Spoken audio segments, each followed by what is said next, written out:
All right, and for this one, we have a 2010 Chevy Malibu. Customer complaint is that the wiper arms do not work, or the wiper motor does not work. However, I can lift the blades by hand, and sure enough, I pulled the cover up so I could see the motor. The motor's running. The wiper transmission fell off. Most likely the rainstorm or snow was too hot, or we had an ice storm the other day, and the wipers were probably frozen to the window.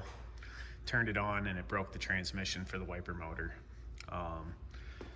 Other complaint is a cruise control complaint, which I still have to look into, and headlight and oil change. But the wipers, if you have a problem with your Malibu and you can move the blades like this, most likely down inside here, and when I get it apart I'll show you, the transmission breaks. So that's where we're at on this.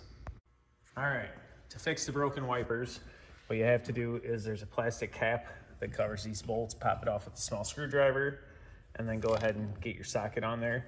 You do want to hold the wiper arm so that way you're not pushing on it down against the bottom of the car or anything like that. But we'll get this popped off of here.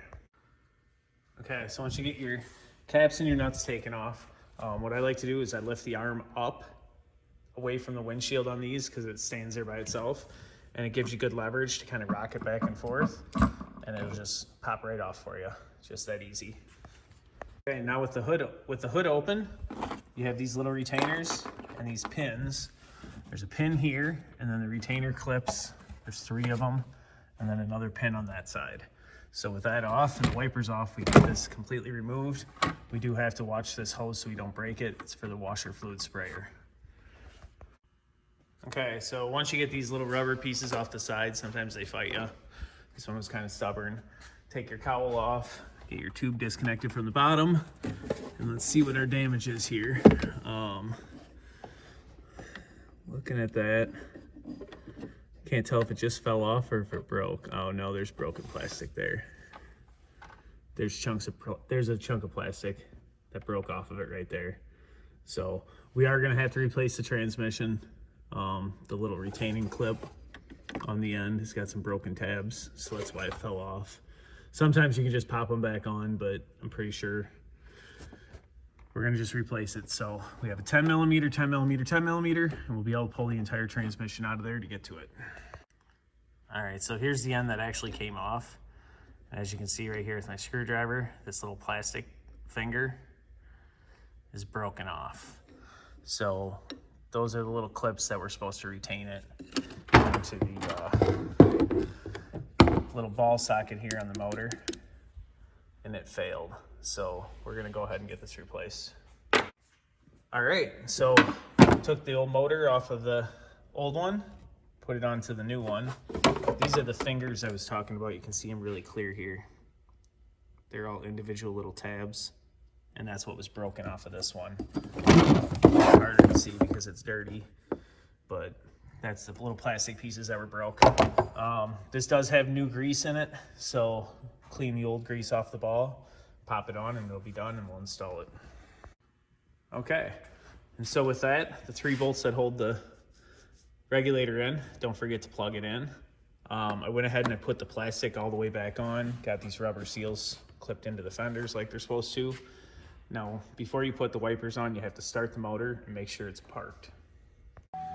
Okay, so I've turned the key on, and I can see my wipers are operating correctly. I'm gonna shut it off completely, make sure they're all the way down in the parked position, and then shut the key off. There's a chance when you were putting it together that they may not have been in the completely down position, and if you put your wipers there and you turn it on and it's not parked correctly, you can screw things up. So you always want to make sure if they don't have a notch that lines up where the wiper arm goes, that you make sure it's in the down position, so that way you know where you're setting your wiper when it's off. I'm gonna go ahead and get those thrown on. All right, and with that, wipers are securely mounted in the down position. Nuts are torqued and the plastic cap's back on. Now all we have left to do is turn them on and make sure they work. Just like that, we have wipers, shut them off, and they're at the bottom of the window like they're supposed to be. All All right, and our final step on this car is to replace the headlight. But as you can see, General Motors did a wonderful job of making it so that there's absolutely zero accessibility to get to this headlight.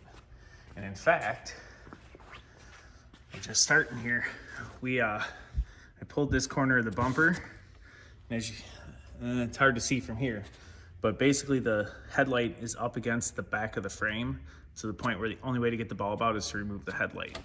So this little bolt right here is one of them. Down in here, there's another.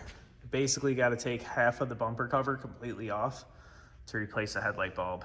Thanks, GM. Okay, so after removing this entire upper panel, that releases the bolt here. And here, I believe it should just pop right here. Yep, just like that. And yeah, you can see right back in there, that's the other bolt we gotta get to. So we're obviously gonna have to take the entire cover and pull it away from the body in order to get to it. Okay, and finally, after removing all the bolts along the cover to that side, I finally have enough room where I can pull it back and gain access to the screws to get the headlight out of there. All right, so once you get the 2 bolts that hold the headlight out, there's a little clip too that kind of holds it in place. You get that released, you pop your little wire off the back of your headlight, and your bulb is right here. So they put it right up against the metal framing in here, and there's no access to get to it without removing it. So literally taking half the car apart for a stupid headlight. And of course, double check the headlight before you put it back in to make sure there's not another problem. So you'd hate to have to take the bumper back off. This one's working good. You get it put back together. Okay, and for the little tab that you have to make sure you get correct, let me see if I can show you this. I don't know how to hold it back. Let's see, right there. Okay, this piece of plastic has to fit behind the metal. There's actually a little L-shaped tab that comes up. You have to push it down and get it in there and then pick it up and then start your bolt. If you have the metal tab on the outside, or the plastic tab on the outside of the metal, the bottom of the headlight will rock up and it won't fit secure, and it just won't be in the right position. So you gotta make sure before you put this top bolt in that you have that tab on the bottom in the right place. And then it's just tighten up the 2 bolts, we'll go back together. Once you got your cover all snapped back in correctly, the 10mm bolt that's up in here that pinches it together, all of your plastic rivets and the screws that go along the bottom, we should just have to throw this plastic plate on the top and be done. All right, and so this Malibu is all fixed up. Short little video on how to repair your wipers and your headlight on a Malibu. Thanks for watching, like and subscribe.